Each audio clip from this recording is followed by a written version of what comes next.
This video marks the introduction to a new, really important and really big idea in chemistry, and that's chemical reactions.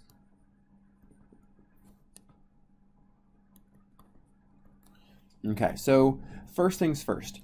We define a reaction as chemical if the arrangement of atoms changes, right? So for example, if we have something like liquid water becoming gas water, right? So this L here means liquid, this G means gas. So if we have liquid water being transformed to gas water, this is a reaction where the arrangement of atoms don't change. So the only thing changing is the physical state of matter. So we would call this a physical reaction.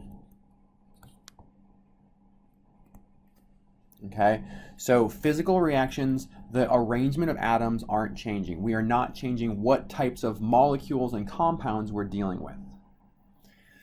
Okay, another example here. We have liquid water reacting with gaseous carbon dioxide to produce carbonic acid. Okay, in this case, the molecules on one side of the arrow, on the reactant side of the arrow, are different than the molecules on the product side. So this we would classify as a chemical reaction. Okay, and what you'll note is there's a few things that I've been kind of throwing around that we haven't necessarily introduced yet. So let's do this. First things first, in a chemical reaction we have three parts. We have the arrow, which distinguishes a reaction, right? So this arrow here tells us we are transforming what's on the left side of the arrow to what's on the right side of the arrow. On the left side of the arrow, we have our reactants. These are the molecules that react together to give us our products. Okay, so we have reactants and we have products. Okay, another thing you probably picked up on is for all compounds, I am showing these little symbols in parentheses afterwards. And these tell us what physical state this compound is in. Okay, so if we have something, an S in parentheses, this means solid. If we have a cursive L, this means liquid. If we have a G in parentheses, this means gas. And the last one is if we have AQ in parentheses, this means aqueous. And aqueous means dissolved in water. So if we have an aqueous compound like carbonic acid here, what this means is that it's dissolved in water. And we're going to explore that in a lot of detail in a subsequent unit. Okay, so, but that really kind of wraps up the features of these reactions that you're seeing. We always show reactants and products separated by an arrow, and for every single compound, we always show a physical state of matter. Okay, and that's going to be true for every single chemical reaction that you ever show. You need to remember these things. You need to remember to put in a physical state of matter, otherwise the reaction is technically incorrect. Okay, so in this video we're going to go ahead and classify a number of different types of reactions that you should be familiar with, and then in the next video we are going to explore how we ensure the number of atoms in the reactants and the products are equal. Okay, so we have 5 different types of reactions you need to be able to recognize, and we have 2 pairs that are really related. So let's think about these first. A synthesis reaction,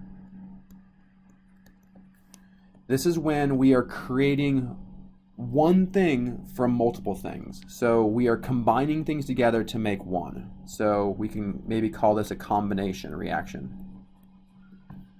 Things are combining. The reaction we saw above is actually an example of a synthesis reaction where we had water and carbon dioxide reacting to give us carbonic acid. This is an example of a synthesis reaction. We have 2 compounds, water and carbon dioxide, creating one new compound, carbonic acid. Okay, that's a synthesis reaction. Decomposition is the reverse of a synthesis. So things are decomposing. So we would have carbonic acid breaking apart. Oops, I need to put a phase here. We have carbonic acid breaking apart to give us two things, water and carbon dioxide. So this would be a decomposition reaction. It's the reverse of synthesis. Okay? We have a single replacement reaction. Okay? In a single replacement reaction, we are working with ionic compounds. So we would have a solid metal, so like sodium metal, and it reacts with, let's say, potassium chloride, which is also a solid. And when this reaction happens, the cations switch spots. So we take this sodium and replace the potassium with it. So the potassium replaces the sodium. We end up with potassium solid and sodium chloride. Okay, so the two cations switched places. So we have a neutral elemental solid reacting with an ionic compound, and the metals switch places. Okay, this differs from a double replacement.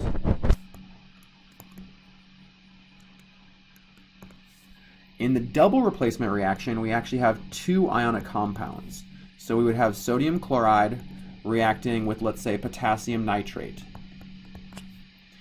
So in a double replacement reaction, the two cations swap places.